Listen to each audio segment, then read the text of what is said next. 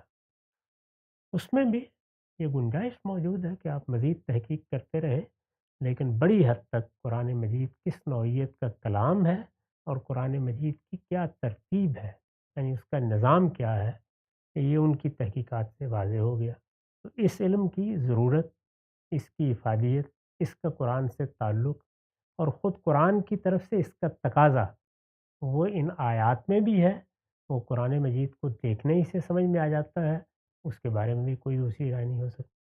اب ذرا قرآن مجید کے کانٹینٹ یا مشمولات پر ایک نظر ڈالیے۔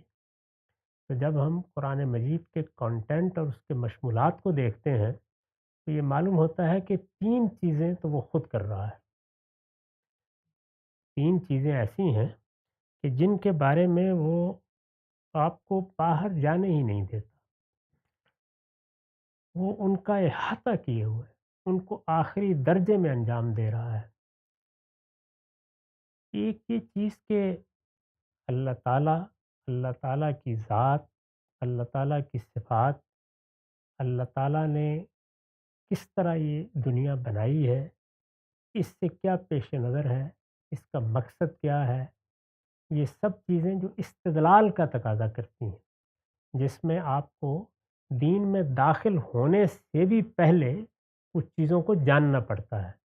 تو قرآن مجید نے صرف یہ نہیں کیا کہ اپنی ہدایت بیان کر دی ہے، یعنی پہلے حصے سے ہم گفتگو شروع کرتے ہیں اور قرآن توحید بتا دیتا ہے، قرآن رسالت بتا دیتا ہے، اسی طرح اپنے احکام بتا دیتا ہے۔ نہیں، اس کے ساتھ وہ سب سے پہلا کام کیا کرتا ہے، وہ یہ کہ اپنی بات کا استدلال بیان کرتا ہے۔ اپنی بات کا استدلال چونکہ وہ خود بیان کر دیتا ہے، اور یہ استدلال کسی ایک جگہ بیان نہیں کرتا بلکہ جگہ جگہ بیان کرتا ہے۔ یہ انفس سے استدلال ہے، یہ آفاق سے استدلال ہے، یہ تاریخ سے استدلال ہے، یہ علم و عقل کے مسلمات سے استدلال ہے۔ تو استدلال کی کیا قسمیں ہیں، اس کی بنا کیا ہے، اس کو کن مراحل سے گزرنا ہے، وہ ایک ایک چیز کو خود بیان کر رہا ہے۔ چنانچہ قرآن مجید تک پہنچنے کے لیے کیا دلائل ہونے چاہیے، پہنچ کر کن چیزوں کو دلیل کے طور پر دیکھنا ہے، اس کے لیے کسی اور علم کے ایجاد کی ضرورت نہیں رہتی۔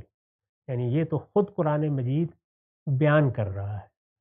یہاں پر آپ قرآن کی شرح و وضاحت کریں گے، قرآن مجید کو سمجھائیں گے، تو وہ استدلال خود بخود واضح ہو جائے۔ دوسری چیز کیا ہے؟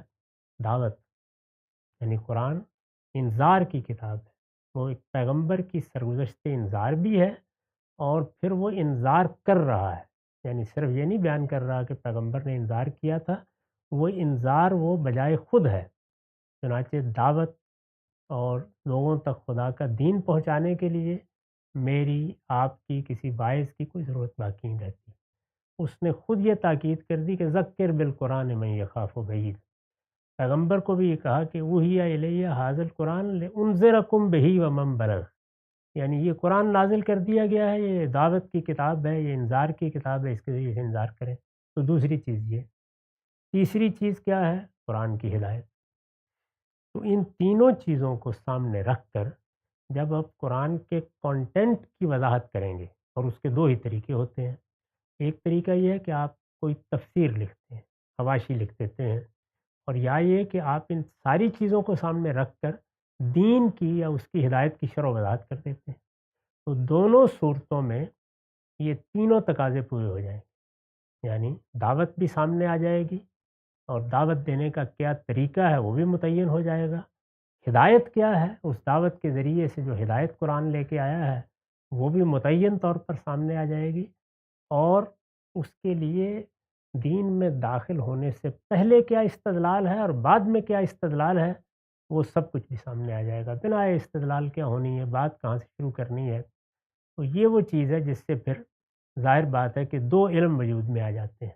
ایک تفسیر کا علم ہے، یعنی آپ قرآن مجید کی تفسیر کرتے ہیں۔ بہت سے لوگ اس پر یہ سوال اٹھاتے ہیں کہ کیا قرآن مجید کا متن تفسیر کا تقاضا کرتا ہے؟ تو اس کا جواب یہ ہے کہ اس کے دو پہلو ہیں۔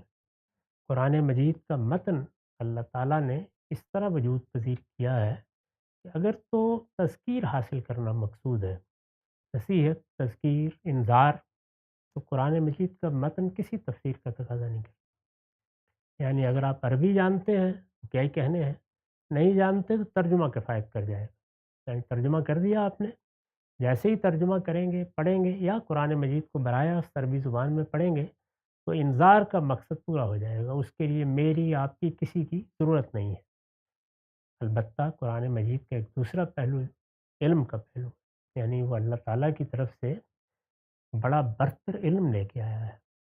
وہ برتر علم ہے جس کے رموز تک پہنچنے کے لیے محنت کرنا ہوگی، اس میں صلاحیت بھی چاہیے، اس میں خاص ذوق بھی چاہیے، اس میں خدا داد رجحانات بھی چاہیے۔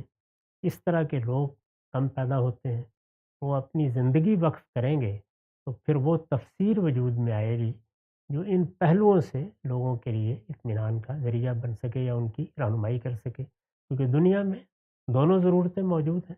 علمی ضرورتیں بھی دین سے متعلق اسی طرح ہیں، اور یہی معاملہ عام لوگوں کی تذکیر نصیحت کا بھی ہے۔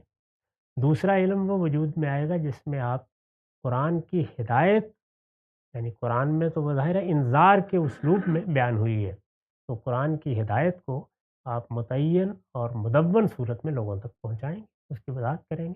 جس طرح مثال کے طور پر آپ دیکھیے تو ہماری علمی تاریخ میں غزالی نے احیاء یا کیمیائے سعادت لکھی ہے، شاہ ولی اللہ نے حجت البالغہ لکھی ہے، اس فقیر نے میزان لکھی ہے۔ تو وہ کتابیں پھر وجود میں آتی ہیں جو قرآن مجید میں جو دین یا اس کی ہدایت بیان کی گئی اس کی شرح و وضاحت کرتی ہیں، اور یا قرآن مجید کی تفسیر وجود میں آ جائے گی۔